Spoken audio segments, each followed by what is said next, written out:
I never thought that one Monday morning would change everything. I walked into the glass towers of Harrison and Cole, a marketing firm in downtown Chicago, expecting the usual monotony, emails, meetings, and the endless buzz of office politics. But that morning, the air felt different. Charged. I could feel it in my chest, like some quiet storm was waiting to erupt. My name is Lila Harper, and at the time, I had no idea that my career, my dignity, and my carefully built reputation were about to collide with the corporate world's ugliest side. I had been with Harrison and Cole for 4 years, steadily climbing the ranks from junior marketing analyst to project lead. I wasn't flashy, didn't network aggressively, and hated the idea of office politics, but I knew my work spoke for itself, or so I thought. I prided myself on results, creativity, and, above all, integrity. But in the corporate machine, apparently, integrity can be a dangerous trait. It all began during the annual Q2 review. I had just finished a major campaign for one of our biggest clients, a tech startup launching a new app, and the results were phenomenal. Social engagement skyrocketed, the press coverage was flawless, and we even surpassed revenue projections. I walked into the VP's office, Jordan Whitaker, expecting a nod of approval. What I got instead was a smile that didn't reach his eyes. "Lila," he said, leaning back in his leather chair, "your numbers are solid, but we've noticed a problem." I tilted my head. "A problem?" "Yes," he continued, his tone unnervingly calm. "You're not really a team player." I blinked. I'm sorry. Jordan's lips curved slightly. "You do excellent work, but you don't collaborate the way we expect. You work independently. You don't bond with the team." I laughed, half in disbelief. "I lead the projects, coordinate with my team, and hit every target. I'm not sure what else you want from me." He shrugged. "It's not about targets. It's about culture. Team spirit. We're letting you go." That was the moment the room spun. Fired. Just like that. For years, all my late nights, all my campaigns, all my sweat and ideas gone. For not being a team player.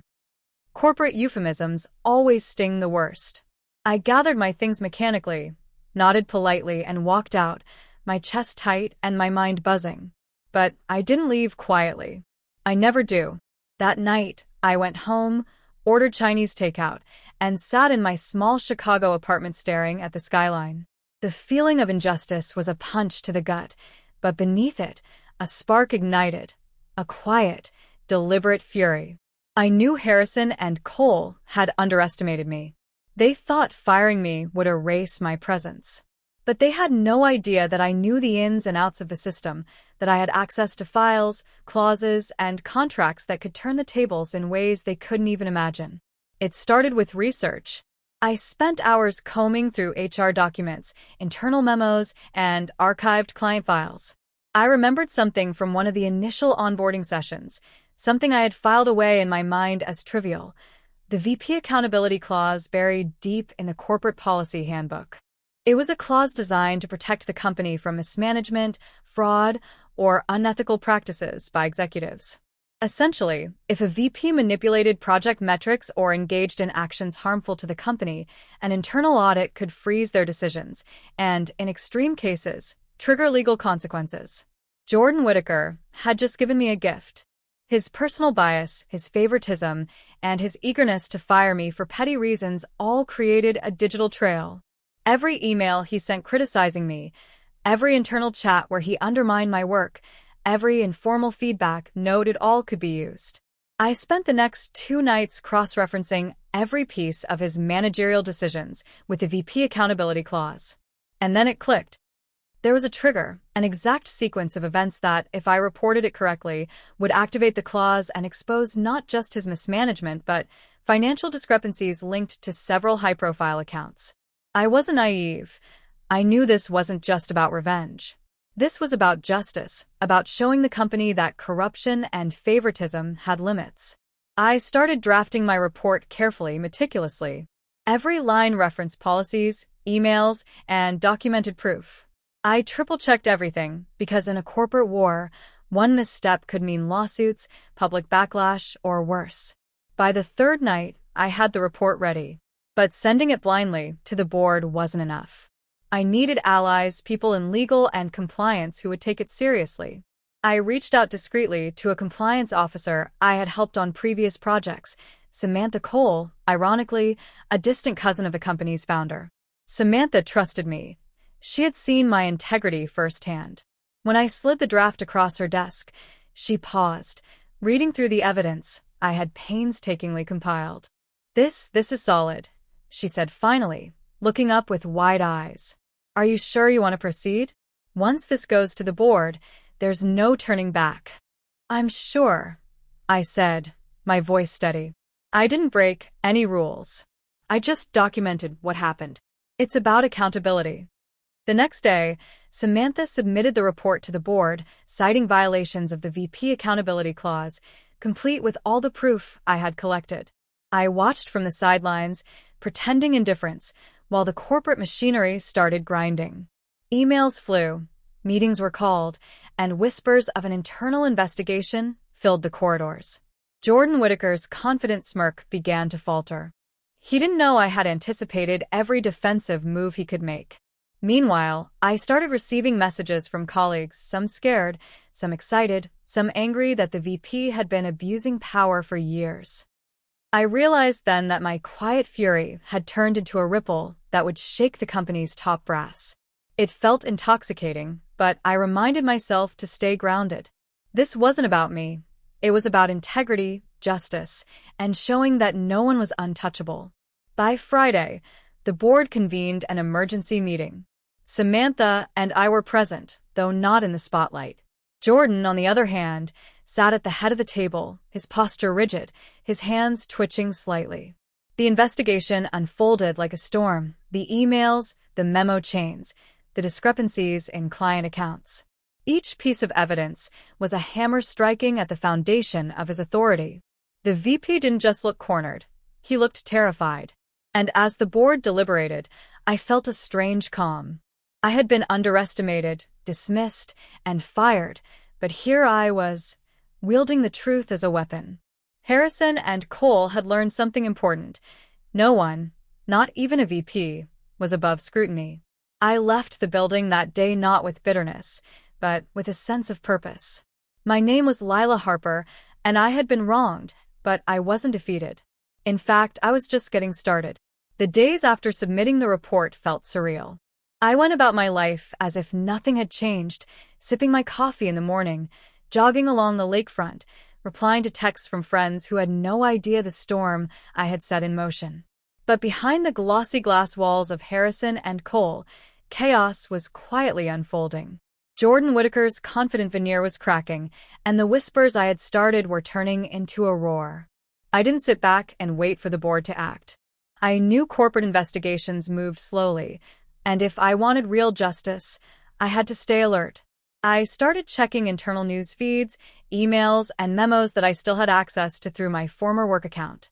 I was careful not to cross legal boundaries. But every email Jordan sent to cover his mistakes, every frantic attempt to manipulate outcomes, was another brick in the case against him. It felt strange, almost like a game, but I couldn't help the thrill. I had been powerless for months, even years, in offices where favoritism ruled. Now I had leverage. The first real sign that things were going in my favor came 2 weeks later. I got a discreet message from Samantha. The board is considering interim measures. You might see some immediate effects soon. Stay ready. I didn't need more detail. I knew what that meant. Jordan was sweating, and I was ready to watch it all unravel. Then came the first public hint of his downfall. Harrison and Cole's internal newsletter, which no employee reads unless they have to, published a memo on project compliance and accountability.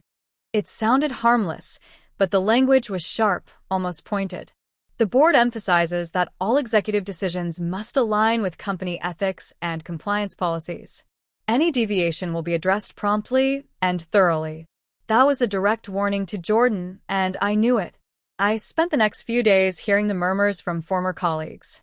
People I had worked with closely started sending me messages, some praising me quietly, some in shock that a former junior analyst could shake the VP's authority.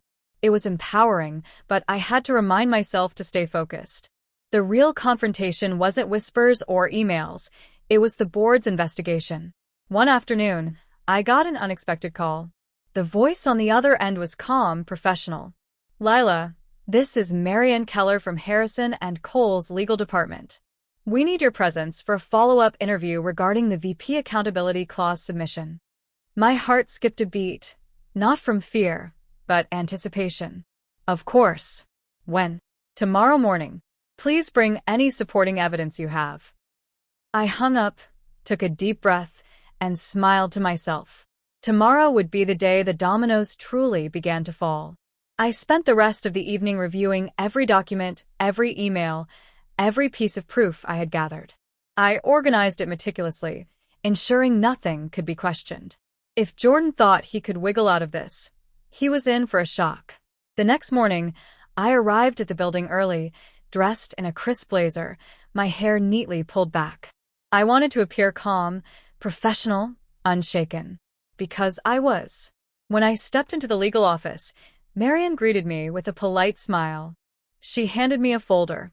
"They've reviewed your report. The board will meet with you shortly. Your evidence is comprehensive. This is your chance to walk them through it." I nodded, feeling a surge of adrenaline. I had imagined this moment countless times, how it would feel to confront the person who had wronged me, to finally see justice in motion. And now it was real. When the board meeting started, I was escorted into a conference room where 6 stern-looking faces waited. At the head of the table sat Jordan Whitaker. His usual calm and charm was gone. He looked tense, uncomfortable, almost guilty. I felt no pity, only resolve. I laid out the case systematically, showing every email, every memo, every instance where he had manipulated project outcomes or undermined employees unjustly. The board listened quietly, occasionally exchanging glances. Jordan tried to interject, stammering, fumbling through excuses, but the evidence was irrefutable. Every time he spoke, I could see the room shutting him out. By the end of the session, it was clear who had won. I had not only presented the facts but had done so with clarity, precision, and calm authority. The board adjourned to deliberate, leaving Jordan visibly shaken. I stepped out into the hallway, letting myself breathe for the first time in weeks.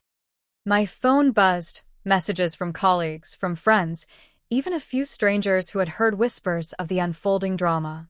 They called me courageous, relentless, brilliant. I allowed myself a small, private smile. 2 days later, the official announcement came. Jordan Whitaker had been removed from his position as VP, effective immediately. The board praised the integrity of the investigation and emphasized Harrison and Cole's commitment to ethical leadership. I read the press release, feeling a strange mix of satisfaction and disbelief. I had been fired for being not a team player, and now, indirectly, my work had taken down a VP. But the story didn't end there.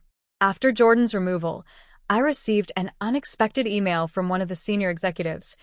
"Lila, your professionalism and diligence have not gone unnoticed.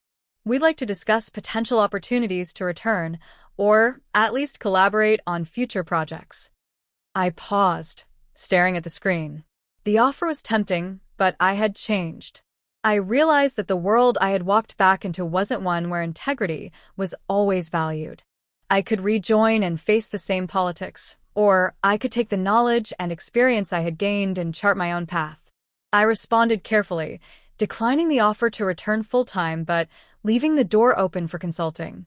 I wanted control, freedom, and a space where my work would be judged on merit, not politics. Harrison and Cole had taught me valuable lessons. People in power often misuse it. Bureaucracy protects the privileged, and courage can be weaponized for justice if wielded wisely.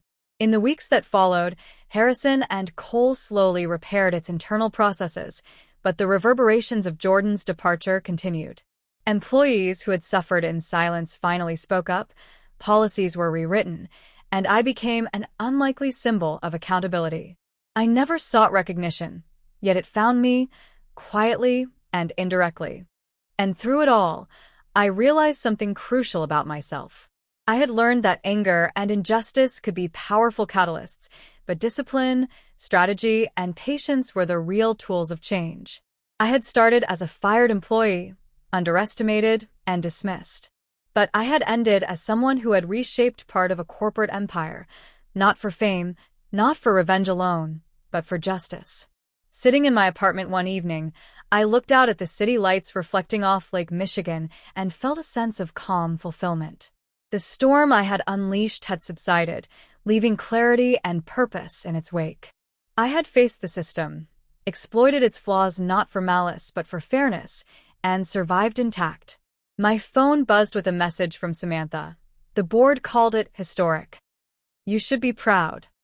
I smiled and typed back. "We did what was necessary. That's enough." I didn't need accolades. I had my dignity, my principles, and the knowledge that I had made a difference.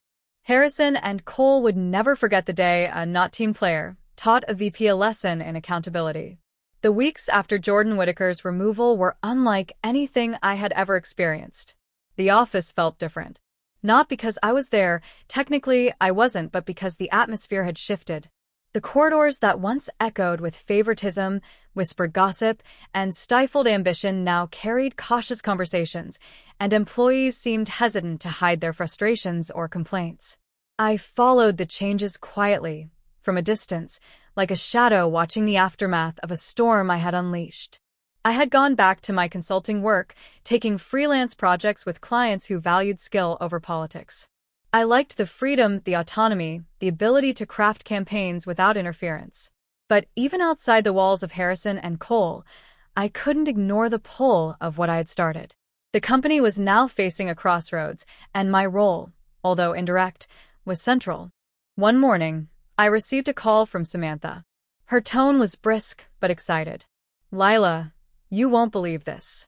The board has requested a full internal audit of all departments under Jordan's tenure. They want a complete review of decision-making processes, client accounts, and project metrics. And they specifically mentioned your report as the catalyst." I leaned back in my chair, letting out a quiet laugh. "Well, looks like the dominoes are still falling." Samantha chuckled.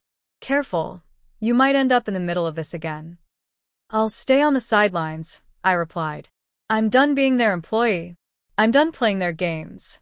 But watching justice unfold, that's entertainment enough." Over the next few weeks, the internal audit revealed a series of mismanaged projects, inflated budgets, and questionable client negotiations directly linked to Jordan's decisions. Several mid-level managers who had quietly ignored his manipulations were reprimanded, and policies were rewritten to prevent similar abuses of power. Harrison and Cole's reputation took a hit in the short term, but the public perception was that they were taking decisive action. Ironically, my firing, the event that had been meant to shame me, ended up being the spark that forced the company to reform. The strange part was the messages I started receiving. Former colleagues, people I had barely spoken to, were reaching out to thank me. Some admitted they had been too afraid to speak up while Jordan was in power. Others expressed regret for not noticing the warning signs. Every message reminded me that my actions had consequences far beyond what I had imagined. I had created a ripple effect, changing the workplace culture, even without returning. Then came the final confrontation, though not in a courtroom or a boardroom. It was subtle, almost cinematic. One Friday evening, I was in a coffee shop near my apartment when I saw him, Jordan Whitaker. He had been removed, of course, but there he was, walking past the window, looking smaller somehow, stripped of authority, forced to face a world where his influence no longer mattered. For a brief moment, our eyes met, and I didn't feel anger or satisfaction. I felt clarity. I had never wanted to humiliate him personally. My goal had never been petty revenge. I wanted fairness, accountability, and recognition that actions have consequences. And now that principle had played out perfectly. The days following his exit brought unexpected opportunities. A small startup reached out, impressed by the story circulating in professional circles about the analyst who held a VP accountable. They wanted me to lead their marketing department, promising autonomy, respect, and genuine leadership. It was tempting. More tempting, perhaps, than returning to any large corporate environment. I accepted. The startup was small, scrappy, and chaotic, but it was mine to shape. I implemented lessons learned from Harrison and Cole: transparency, accountability, and trust. I watched as the team flourished under clear leadership, a stark contrast to the suffocating culture I had endured. Every successful campaign, every happy client felt like a small triumph, not just for me, but for everyone who had been overlooked, ignored, or mistreated in my previous workplace. Occasionally, I would receive updates about Harrison and Cole. The board had stabilized the company, but whispers about internal politics persisted. I smiled each time I heard about a policy change or a reprimanded manager. My influence lingered, like a quiet ghost reminding everyone that actions have consequences, even at the top. One afternoon, as I reviewed a client's campaign strategy, I received a LinkedIn message from a former colleague. It read simply, "You taught me that courage isn't loud. It's deliberate, patient, and relentless. Thank you." I paused, letting the words sink in. I realized then that my story wasn't just about firing, revenge, or corporate battles. It was about integrity, strategy, and the quiet strength to stand up for what's right, even when the world tries to tell you that you're alone, weak, or irrelevant. Samantha remained a steady presence in my life, a reminder that alliances matter, that one person acting alone can make a difference, but true change often requires collaboration. Together, we celebrated the victories, laughed about the absurdities of corporate life, and planned our next moves in the industry. But unlike before, this time, I wasn't trying to survive. I was shaping the world around me. And in the end, that was the most powerful lesson. Harrison and Cole had tried to erase me, but they only highlighted my capabilities. They taught me that injustice can be a teacher, that frustration can be a catalyst, and that being underestimated is, sometimes, the greatest advantage you can have. As I looked out at the Chicago skyline from my new office in a renovated warehouse-turned-studio, I allowed myself a quiet, private smile. I was Lila Harper. I had been fired, belittled, and dismissed. And yet here I was, not just surviving, but thriving. Not just shaping campaigns, but reshaping the environment I stepped into. I had turned a personal setback into a story of accountability, courage, and influence. And that, I realized, was the most satisfying victory of all. If you enjoyed this story, don't forget to hit the like button, subscribe to the channel, and leave a comment below to share your thoughts. And stay tuned for more thrilling revenge stories.